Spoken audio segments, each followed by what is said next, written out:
அழுது தன்னுடைய எஜமானனை நோக்கி கூப்பிடுகிறதானால்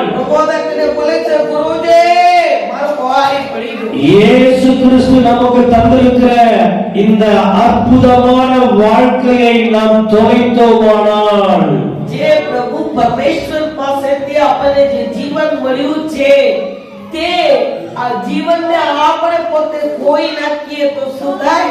இந்த திருச்சபைக்கு வருவதற்கு முன்பதாக இயேசு கிறிஸ்துவை ஏற்றுக்கொள்வதற்கு முன்பதாக நீங்களும் நானும் எப்படி இருந்தோம் கொஞ்சம் நினைச்சு பாருங்க.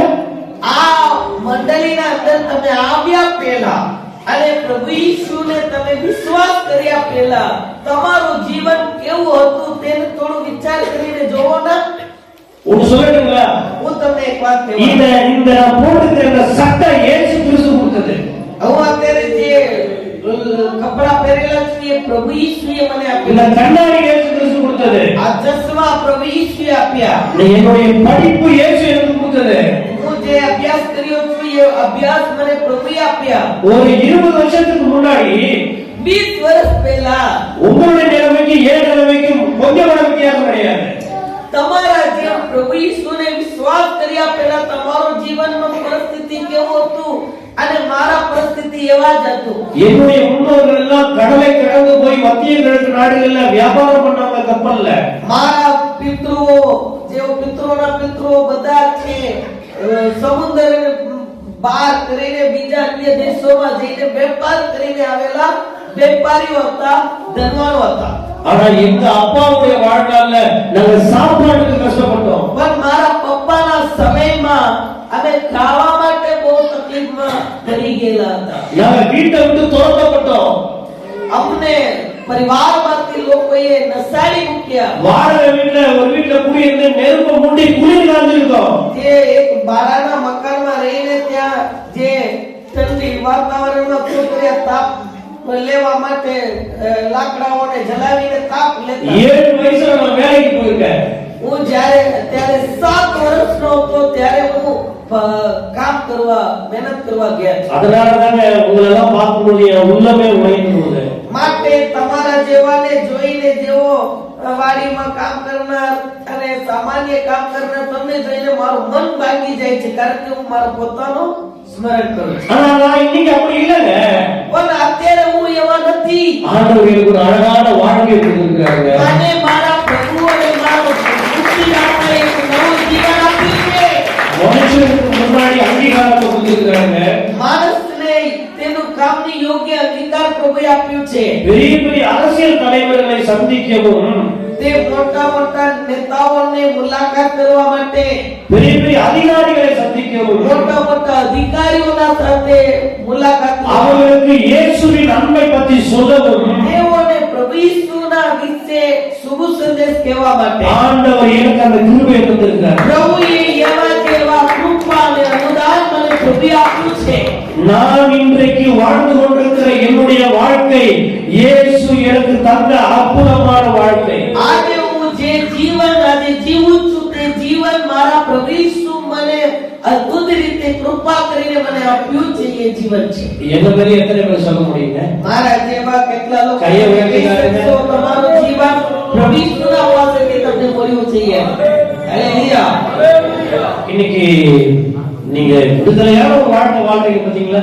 આજે તમે અહીં આવીને છુટકારા પામીને તમે બેસીને દેવની આરાધના કરો છો. તેની பாவம் இல்லாத ஒரு வாழ்க்கை வாழ்றீங்க பாத்தீங்களா? અરે પાપ કર્યા નહીં પણ એવું એક જીવન તમને મળ્યું. ஆவில நிரம்பி அபிஷேகத்துல நிரம்பி துள்ளி குதிக்கிறீங்க பாத்தீங்களா? આત્મામાં ભરપૂર થઈને અન્ય ભાષા બોલીને તમે દેવમાં આનંદ કરો છો ને. இதெல்லாம் இயேசு நமக்கு இரவலாய் தந்தது. એ બધી વાતો આપણને પ્રભુ ઈસુએ મુફ્તમાં આપ્યા છે. இன்னைக்கு આજે முன்பு நான் வாழ்ந்த பொழுது પહેલા જે હું જીવતો હતો ત્યારે ரட்சிக்கப்பட்ட புதுசுல જ્યારે હું પ્રભુ ઈસુને વિશ્વાસ કર્યો છું ત્યારે શરૂઆતમાં ஞானஸ்நானம் எடுத்த உடனே બાપ્તિસ્મા લીધો ત્યારે તરત જ எப்படி இருக்கும்? આપણું જીવન કેવું હતું તેને થોડો યાદ કરાવો. முதல்ல ஞானஸ்நானத்தை வைத்துக்கோங்க. કેટલા લોકો બાપ્તિસ્મા લીધેલા છે? હાથ ઊંચા કરો. બાપ્તિસ્મા લઈ લીધો છે. பன்னெண்டு வைத்துக்கோங்க. ઊંચા કરો. હજી ઊંચો કરો. பெரும்பாலானோர் எடுத்துட்டாங்க. હવે નીચે મૂકી દો. எல்லாம் சிலர் எடுக்க வேண்டியது இருக்கு. આમાં ચર્ચમાં ઘણા લોકો અત્યારે જેટલા બેઠા છે એમાં દાદા બાપના લોકો લઈ લીધો છે, અમુક લોકો બાકી છે. ஞானஸ்தானம் எடுத்து நான் தேவனுடைய பிள்ளையா மாறினா நீங்க என்ன எங்க தெரியுமா வந்து பார்த்துக்கணும்? હું બાપ્તિસ્મા લઈને તમે બાપ્તિસ્મા ન લીધા હોત તમે મને ક્યાં આવીને જોયા હો? நான் இந்த குஜராத்ல வந்து பிரசங்கம் பண்ணிட்டு இருக்க மாட்டேன். હું આવી રીતે ગુજરાતમાં આવીને અત્યારે પ્રચાર કરતો ન હોઉં. எங்க குடும்பத்தில் இருந்த தேவைகளுக்காக சுற்றி இருந்த பிரச்சனைக்காக மிகப்பெரிய ஒரு திருடனா மாறி இருப்பேன். મારા ઘરમાં પરિવારમાં જે કઈ ખરાબ જે આર્થિક પરિસ્થિતિ હતું તેને લીધે હું ચોર કરનાર લૂંટારો થઈને બહાર રખડતા કોઈએ મને પકડાઈ ગયેલા હું. ஞானஸ்தானம் எடுக்கிறதுக்கு முன்னாடி ஒரு 6-7 பேரோட பேர் எழுதி வச்சிருந்தேன். அவங்க எல்லாம் கொலை பண்றதுக்காக இதே கையால. હું બાપ્તિસ્મા લીધા પહેલા એક 6-7 લોકોનું નામ લખીને રાખતો હતો. હવે હું એનો વેરો લાવવાનો છે, એનો ગલા કાપવાનો છે એમ કરી. ரட்சிக்கப்படாமல் நான் இருந்திருந்தால் હું પ્રભુમાં વિશ્વાસ કરીને આવી રીતે વિશ્વાસી ના થયા હોત என்ன நீங்க திருச்சி சென்ட்ரல் ஜெயில வேலூர் சென்னை ஜெயில தான் வந்து பார்த்துருக்கணும். મને આજે તમે જોવા માટે અમારા ગામમાં અમારા દેશમાં એક મોટો શહેર છે અલીરાજપુર છે, ત્યાં ત્રિચી છે, ત્યાં એક જેલ છે કેદખાનો, ત્યાં આવીને તમે મને જોઈ આવશો. ஏன் தெரியுமா?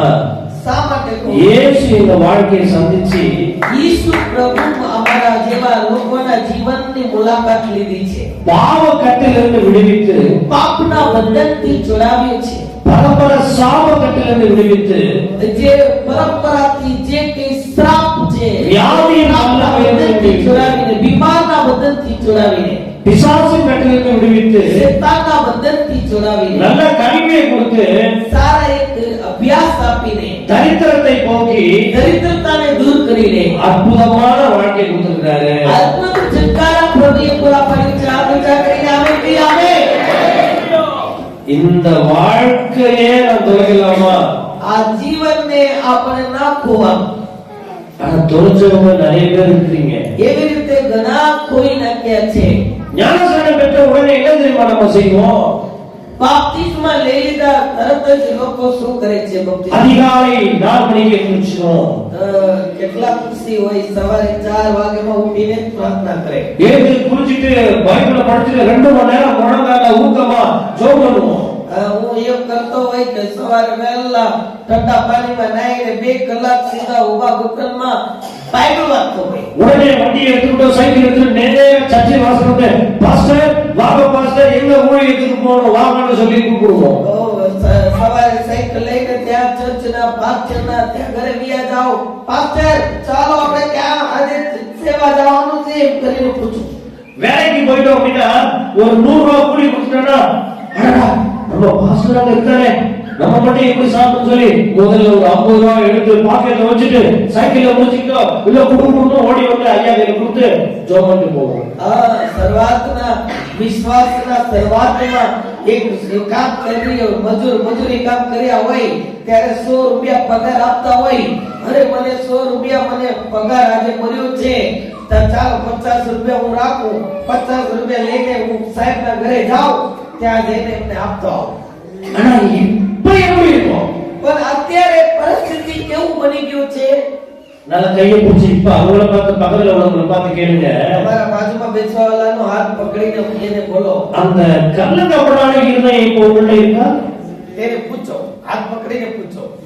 પકડો પકડો. இந்நேரம் நான் சட்டக்காரன் நினைச்சிருந்தேன்னு சொல்லி પૂછો. ના હોય તો તમે ઝઘડા કરવા વાળા છો. તમારો દુશ્મન હોય તો હાથ નહીં છોડો. நீங்க ரட்சிக்கப்பட்ட புதுசுல બાજુવાળાનો હાથ પકડીને પૂછો, તમે જ્યારે વિશ્વાસ કર્યા શરૂઆતમાં அந்த அப்பழுக்கற்ற இருதயத்தோடு ஆண்டவரை தேடினீங்களே, તમે નિષ્કપટ પ્રેમ પ્રભુ ઈસુને કર્યો છે, એ ક્યાં છે?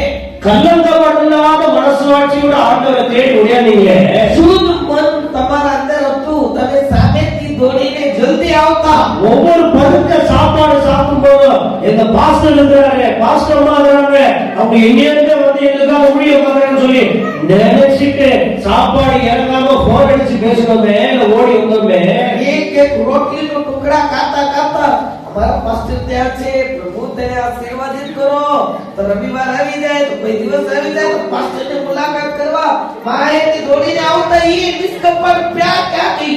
வேலைக்கு போன இடத்துல ஏதோ ஒரு உருளைக்கிழமையோ இல்ல கோதுமையோ இல்ல கொண்டக்கடலையோ இல்ல பட்டாணியோ கொடுத்த உடனே அதுல பாதி எடுத்துட்டு குடு குடு குடுன்னு ஓடி வந்து ஐயா பாஸ்டர் ஐயா இது வச்சுக்கன்னு சொல்லி கொடுத்தோமே. આપણે જ્યાં કામ વાડીમાં કામ કરતા કે ચણા આવી ગયા હોય કે ડુંગળી આવી ગયા હોય કે ઘઉં આવી ગયા હોય કે મૂંગફળી નીકળી પાક આવી ગયા હોય એ તરત જ જે પ્રથમ પાક લઈ આવીને પાસ્ટરજી અમારા ખેતરમાં વાડીમાં આ બધું અમારો જે ફસલ મળ્યું છે નો દાનમાં એમ કરીને લાવતા હતા. એ પ્યાર ક્યાંથી? அந்த குணாதிசயம் அந்த இருதயம் இப்ப எங்க போச்சு? એવા સ્વભાવ અને એવા દિલવાળા તમે હતા એ સ્વભાવ આજે ક્યાં ગઈ? ஆவியில ஆரம்பம் பண்ணின நீங்கள் இப்பொழுது மாம்சத்திலே குடிக்க பார்க்கிறீர்களே, இவ்வளவு புத்தியினரா என்று கலாத்தியருக்கு பவுல் கேட்டது போல நான் உங்களை பார்த்து இருக்கிறேன். પૌલ પ્રેરિત ગલાતીઓના મંડળીના વિશ્વાસીઓને પૂછ્યા, તમે આત્મિકતામાં શરૂ કર્યા છે, અત્યારે તો તમે દૈતના થઈ ગયા છો, એકલા બુદ્ધિ વગરના ક્યાંથી તમે બની ગયો છે એમ કરીને પ્રશ્ન પૂછ્યો. உங்க கண்ணையே புடிக்கு கேட்டா நீங்க புடிக்கு கொடுக்கிற மாதிரி இருந்தது பவுல் சொன்னாரு. વિશ્વાસના શરૂઆતમાં સેવક તમારા આંખોને કાઢીને મને આપો એમ બોલે તો પણ આંખ કાઢીને તમે દઈ દેશો એવા પ્યાર કરતા હતા, ક્યાં ગઈ આજે? கர்த்தருக்காக எதையும் இழக்க ஆயத்தமா இருந்த அந்த அன்பு எங்க இப்போ? પ્રભુના માટે ગમે તે વસ્તુને હું ખોઈ નાખું એવા તમારા અંદર પ્રેમ હતું, એ પ્રેમ આજે ક્યાં ગઈ? கொஞ்சம் யோசிச்சு பாருங்க. இந்த காலை வேளையில கர்த்தர் ஒவ்வொருவரும் பேசிக் கொண்டிருக்கிறார். થોડું વિચાર કરીને જો આજે સવારના સમયમાં પ્રભુએ દરેકના સાથે વાતો કરી રહી இந்த 500 ரூபாய் காணாமல் போன கோடாரியே தண்ணீர்ல விட கோடாரிக்கு அவன் அவ்வளவும் கதறி அழுது தன் எஜமானை நோக்கி கூப்பிட வேண்டுமானால் એ એક લોખંડની કોહારી છે, એ 200 રૂપિયા છે, 500 રૂપિયા ન હોય, 200-300 રૂપિયામાં મળી જાય. એ કોહારી માટે એટલા બધા મન દુખી થઈને એ રોયા હોય તમારા જે આત્મિક જીવન. ஆனால் விலையேற பெற்றதாக இருக்க அந்த ஜெப வாழ்க்கை, பரிசுத்த வாழ்க்கை, சத்திய வாழ்க்கை, இரக்க குணம், கள்ளக்கபடில்லாத இருதயம் இதெல்லாம் இன்றைக்கு இருக்கிறதா? ஒருவேளை அதை நாம் இழந்து போனால் அதை குறித்து கவலை பெற்றவர்களாய் இருக்கிறோமா என்று பார்க்க வேண்டும். એ આજે જે બહુમૂલ્ય વસ્તુ છે એ લોખંડ કરતા સોના કરતા જે પ્રભુના પ્રત્યે જે વિશ્વાસનું, જે માયાળુપણું, જે પ્રેમ, જે ભક્તિભાવ તમે દેખાડ્યા આજે એ ક્યાં છે કે નહીં એ તમારા અંદર તમે તપાસવું જોઈએ. நம்ம எதுக்காக இன்னைக்கு துக்கப்பட்டு இருக்கோம் தெரியுமா? આજે આપણે દુઃખ શા માટે છે? ஐயோ வருமானம் இல்லையே, અરે કમાની નથી, ஐயோ வேலை வாய்ப்பு இல்லையே, પેલા જેવું આપણને કઈ પૈસા મળતું નથી, போட்டுக்கு சரியான Dress இல்லையே, પહેરવા માટે યોગ્ય કપડા નથી. அதுக்கெல்லாம் நாங்க கவலைப்படல பாஸ்டர். આ પાછળ એ માટે અમે ચિંતિત નથી. அந்த ஆண்ட்ராய்டு போன்ல தான் பாஸ்டர் கவலைப்படுறோம். એ આન્ડ્રોઈડ એક ફોન લેવું છે, મોબાઈલ ફોન એ નથી, એ લેવાનું છે, એ માટે કામ કરું છું. அப்படியா? શું એ માટે તમે ચિંતા કરો છો? உன்னை சொல்லட்டுங்களா? હું તમને એક உங்க વાત કહું, தேவைகளுக்காக கவலைப்படாதீங்க. તમારા રોજના જરૂરિયાતો માટે ચિંતા નહીં કરવાનું. உங்களுக்கு இன்னவைகள் தேவை என்பதை உங்கள் பரமபிதா ஏற்கனவே அறிந்திருக்கிறார். તમને કયા કયા વસ્તુઓ અવશ્ય જરૂરી છે તે તમારા પરમપિતા જાણે છે, તે તમને આપવા જાણે છે. இயேசு சொன்னார், ઈશ્વરે ஆகாயத்து பறவைகளை பாருங்கள், આકાશના પક્ષીઓને તમે જો, அது விதைக்கிறதும் இல்லை, તે નથી વાવતા, அறுக்கிறதும் இல்லை, તે નથી કાપતા, களஞ்சியங்கள் சேர்த்து வைக்கிறதும் இல்லை, તે કોઈ ભેગું કરતો નથી. அவைகளையும் உங்கள் பரமபிதா படைப்புடுகிறார். એવા જેવા પક્ષીઓને પણ ઈશ્વર તમારા પરમપિતા પાલન પોષણ કરે છે. கோரை புல்லையும் காட்டு புஷ்பங்களை பாருங்கள், அவைகள் சாலமோன் முதலாய் தன் சர்வ மகிமையிலும் அதை உடுத்தி இருப்பதில்லை, ஆனால் அதை விட தேவன் அவைகளுக்கு சிறப்பாக உடுத்தி இருக்கிறார். જો ઘાસ અને ફૂલોને દર્શન કરો આજે છે અને કાલે કરમાઈ જાય, તે નાશ થઈ જાય, એવાને પ્રભુએ એવી રીતે પહેરાવે છે. તમને તમારા તેના કરતા તમને તમારા પિતા કરતા વધારે ફેરવશે. முதலாவது தேவனுடைய ராஜ்யத்தையும் அவருடைய நீதியையும் தேடுங்கள். માટે પરમપિતા એવું સલાહ પ્રભુ ઈસુના મુખ દ્વારા આપ્યા. પહેલા દેવનું રાજ્યને શોધ કરો અને એવા સારા વાના તમને આપવામાં આવશે. આમેન કહીએ. હાલેલુયા. பிறகு இவைகளெல்லாம் உங்களுக்கு கூட கொடுக்கப்படும். પછી આ બધી વાના તમને આપવામાં આવશે જે વિશે તમે ચિંતા કરો છો તે. சில பேருக்கு துக்கம் தொண்டை அடைக்கும் பாருங்க. ઘણા લોકોને દુઃખ છે, તેઓના ગળાને દબાવી નાખે છે. ગળા સુધી તેઓ પહોંચી ગયા દુઃખ. வறுமையில இருக்கிறவங்க துக்கப்படாதீங்க. અરે તમે દરિદ્રતામાં છો, ગરીબ છો, તેથી મન દુઃખી થવાનું નહીં. நல்ல உடை இல்லைன்னு துக்கப்படாதீங்க. બરાબર પહેરવા માટે કપડા નથી તે માટે વિશ્વાસી ચિંતા નહીં કરો. சொந்த வீடு இல்லைன்னு துக்கப்படாதீங்க. પોતાના રહેવા માટે મકાન નથી તે માટે ચિંતા ના કરો. நல்ல கல்வி இல்லைன்னு துக்கப்படாதீங்க. મને અભ્યાસ નથી, બરાબર હું અભ્યાસ કર્યો નહીં, એ વિશે તમે બહુ ચિંતા કરવાનું નહીં. நீங்க தேவனை மட்டும் அதிகமாய் தேடி பாருங்க. તમે તમારા પ્રભુ ઈસુને શોધ કરીને અને અનુભવ કરો. இதெல்லாம் உங்களுக்கு சேர்த்து ஆண்டவர் கொடுத்துருவார். જે કઈ વાત તમારા પાસે નથી એ બધી વાતો તમને પ્રભુએ આપી દેશે. આ ઉચ્ચ કરીને આમેન કહીએ. આમેન. அப்ப எதை குறித்து தான் துக்கப்படணும்? કયા બાબત વિશે હું મન દુઃખી થાઉં? 2 கொரிந்தியர் 7ஆம் அதிகாரம் બીજા કરંતીઓનો પુસ્તક એમાં 7મો અધ્યાય 10ஆம் வசனம். એમાં 10મી વચન. કરંતીઓનો બીજો પત્ર 7મો અધ્યાય 10મી વચન. தேவனுக்கு ஏற்ற துக்கம் பின்பு மனஸ்தாபப்படுகிறதற்கு இடம் இல்லாமல் કેમ કે દેવની ઈચ્છા પ્રમાણે થતો ખેદ શોક નહીં, ரட்சிப்புக்கு ஏதுவான மனம் திரும்புதலை உண்டாக்குகிறது. પણ તારણ ઉપજાવે એવો પસ્તાવો ઉત્પન્ન કરે છે. லௌகிக துக்கமோ પણ સંસારિક ખેદ மரணத்தை உண்டாக்குகிறது. મરણ સાધક છે. என்ன மரணம்? કેવા મરણ છે? இந்த சரீரத்தில் உண்டாகிற மரணம் இல்ல. શરીરમાં જે મરણ થાય છે એ મોત નથી. கொஞ்சம் காது கொடுத்து கேளுங்க. તમે બધા કાન દઈને ધ્યાનથી સાંભળજો. ஐயா கொஞ்சம் காது கொடுத்து கேளுங்க. તો બધા ધ્યાનથી સાંભળજો મારા ભાઈ. காசு இல்ல, பணம் இல்ல, வீடு இல்ல, சாப்பாடு இல்ல, அது இல்ல, இது இல்லைன்னு சொல்லி துக்கப்பட்டீங்கன்னா இந்த துக்கம் என்ன செய்யும்னா இது லௌகிக துக்கம்னு பவுல் சொல்றேன். જે ખાવાનું નથી, પીવાનું નથી અને જે કઈ છે આ સંસારની વાના એને લીધે તમે ખેદિત થઈ જાઓ તો એ સંસારિક ખેદ છે. இந்த துக்கம் லௌகிக துக்கம் மரணத்தை உண்டாக்கும். ये ऐसा दुख है, ये संसारिक संसार का है, ये मौत को मरण को लाता है. மரணம் என்றால் என்ன மரணம்? நித்திய மரணம். मौत इनका मतलब क्या है? आत्मा अनंत काल तक वो मर जाता है, वही ये मौत है. ஆனா வேதம் என்ன சொல்கிறது? और बाइबल में बोलતું છે நீங்க தேவனுக்கு ஏற்ற துக்கப்படுங்க. દેવના માટે દુઃખી થવાનું. அது என்ன தேவனுக்கு ஏற்ற துக்கம்? દેવના યોગ્ય ખેદ. ஐயோ என் ஜெப வாழ்க்கை போயிருச்சு. દેવની ઈચ્છા પ્રમાણે ખેદ કરવાની એમ ચાલે. મેં પહેલા બહુ પ્રાર્થના કરતો અત્યારે નથી. ரட்சிக்கப்பட்ட புதுசுல, அபிஷேகம் பண்ணப்பட்ட புதுசுல 5 மணி நேரம் 6 மணி நேரம் ஜெபிப்பேனே, இரவெல்லாம் முழங்கால் போட்டு ஜெபிப்பேனே, அந்த ஜெபம் என் வாழ்க்கையை விட்டு போயிருச்சுன்னு சொல்லி துக்கப்படணும். એ પહેલા જ્યારે વિશ્વાસમાં આવ્યો ત્યારે 5 કલાક 6 કલાક ઉભા ઘૂંટણમાં પ્રાર્થના કરતો. આજે એ નથી. કેમ?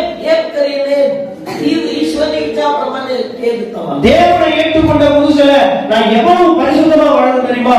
என் கண்கள்ல பரிசுத்தம் இருந்துச்சு, என் வாயில பரிசுத்தம் இருந்துச்சு, என் கையில பரிசுத்தம் இருந்துச்சு, நான் பரிசுத்தமா வாழ்வேன். அந்த பரிசுத்த வாழ்க்கை இல்லாம போச்சேன்னு சொல்லி அதற்காக கவலைப்படணும்.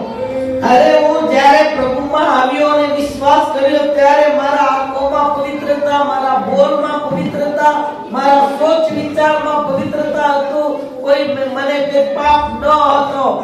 એવા આજે નથી. એ વિશે વિચાર કરીને આપણે દુઃખી થવા. தேவன் தந்த அழைப்பையும் அபிஷேகத்தையும் மேன்மையும் இழந்ததற்காக துக்கப்படணும். कि प्रभु मुझे दिया वो अभिषेक, वो जो बुलाहट, जो दर्शन आज मेरे पास नहीं है, इसीलिए दुखी होना है. இதற்காக கண்ணீரோடு ஆண்டவர் நோக்கி பார்க்கணும். इसीलिए प्रभु का पास आज क्या है? पुकार करना प्रार्थना और आंसू सहित प्रार्थना करो। கோடை தொலைந்து போனவன் எஜமான பார்த்து அலறான், ஐயோ என் எஜமானனே, இந்த கோடரி இரவலாய் மாற்றப்பட்டதே என்று கதறினான். एक कुंवारी पानी में डूबी गयो ते જોઈને તે ગુરુજી આ પાણીમાં ડૂબી ગયો એ મફતમાં આવી એમ કરીને તે રોવે છે. இன்றைக்கு நீங்கள் நானும் எப்படி தெரியுமா கதறணும், ஐயோ என் ஆண்டவரே, நீர் எனக்கு தந்த அந்த பரிசுத்தத்தை, அந்த சத்தியத்தை, அந்த விசுவாசத்தை, அந்த அபிஷேகத்தை, ஓ அப்படிப்பட்ட தூய்மையான வாழ்க்கையை, நல்ல இருதயத்தை நான் இழந்து விட்டேன் என்று சொல்லி ஆண்டவரை நோக்கி கதறி அழணும். પણ પ્રભુના આગળ એવી રીતે પોકાર કરવાનો અને રોવા જોઈએ કે પ્રભુ તું મને આપેલા પવિત્રતા, તારો પ્રેમ, જે તારો અભિષેક અને તારા નામના લીધે જે આસ્થા મેં રાખી છે તે આજે નથી, મને બચાવો, પાછા આપો એમ કરીને રોવાનું અને પોકાર કરવાનો. ஒன்னு சொல்லட்டுங்களா, હું તમને એક વાત કહું, ஒன்னு சொல்லட்டுங்களா, એક વાત મને કહેવા દો. எத்தனை பேர் என்னோடு சேர்ந்து ஆமென் சொல்ல முடியும்? કેટલા લોકો મારા સાથે મળીને આમેન કહેશો? நீங்க சொல்றது உண்மைதான் பாஸ்டர். આ સાહેબ તમે બોલો તો એ સાચી વાત છે. நான் முன்னாடி பண்ணிட்டு இருந்த ஜெப வாழ்க்கைக்குள்ள இப்ப வர முடியாம கிடக்குறேனே. પહેલા જે કરેલા એ ભક્તિ આજે નથી.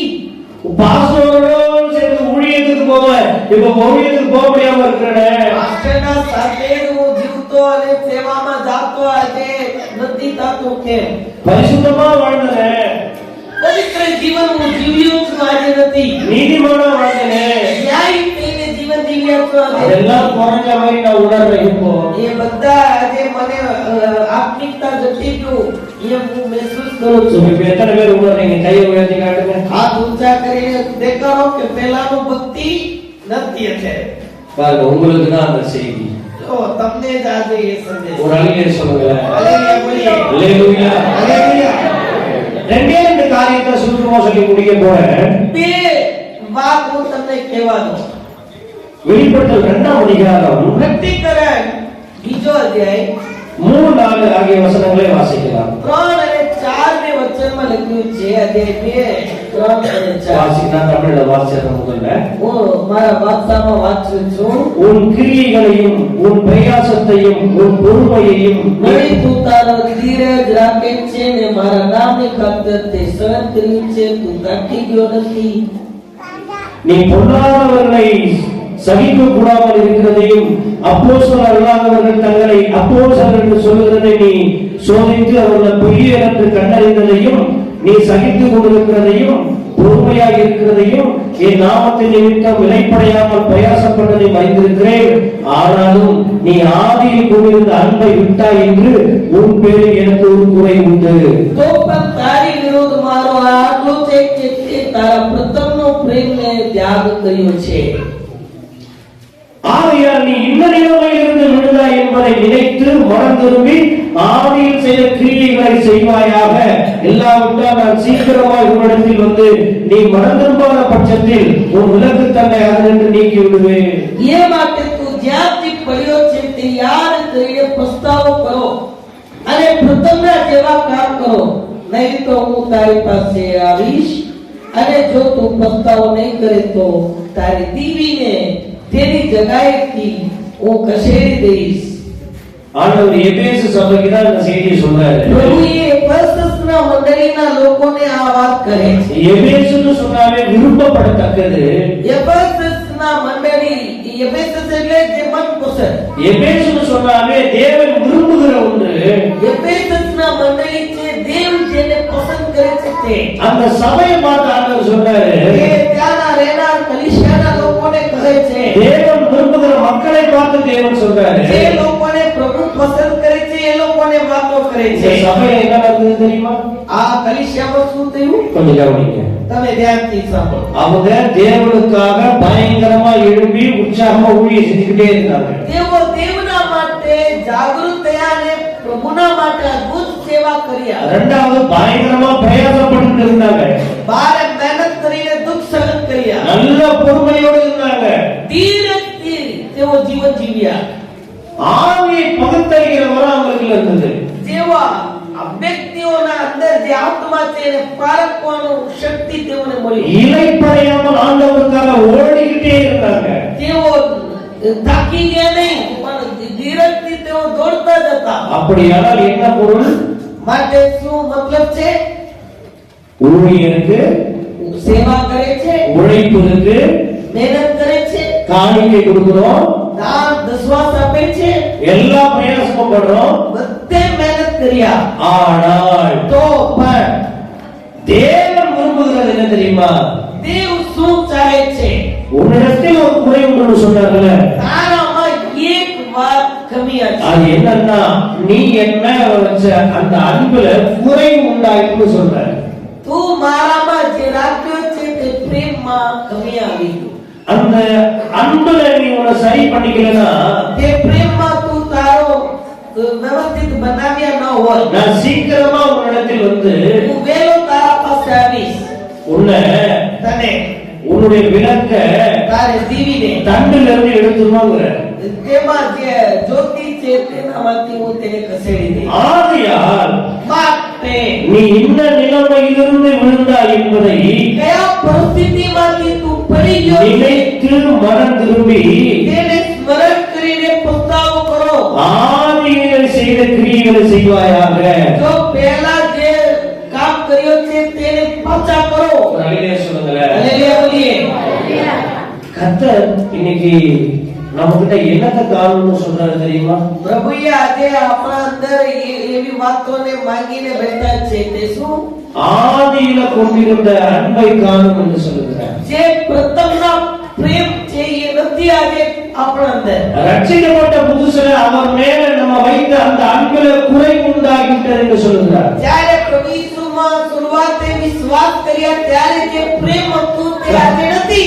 கள்ளங்கபடியில்லாத அந்த அன்பு போயிட்டுன்னு சொல்றார். નિષ્કપટ પ્રેમ જતા રહી. அந்த மாயமற்ற அன்பு, જે એમાં ડોંગ નથી, નાટક વગરના પ્રેમ, அந்த தூய்மையான அன்பு, એ નિર્મલ પ્રેમ அது இன்னைக்கு இருக்குதான்னு சொல்லி நம்ம பார்க்கணும். શું આજે છે અંદર? இருக்கா? அந்த அன்பு இருக்கா? क्या आपका अंदर वही पहला का जो प्यार है? நீங்க நினைச்சு பார்த்து இன்னைக்கு நம்ம மனம் திரும்ப போறோம். आज वो याद करना. அதனாலதான் பேர் இருந்த ஆண்டவர், यही பேர் இருந்த ஆண்டவர் पितर ने प्रभु அவர் கடைசியில தரிசனமாகி ये चले उनका दर्शन देकर யோனாவின் குமாரனாகிய சீமோனே, योना का पुत्र सीमोन, இவர்களிலும் நீ அதிக அன்பாய் நிரம்பி இருக்கிறாய்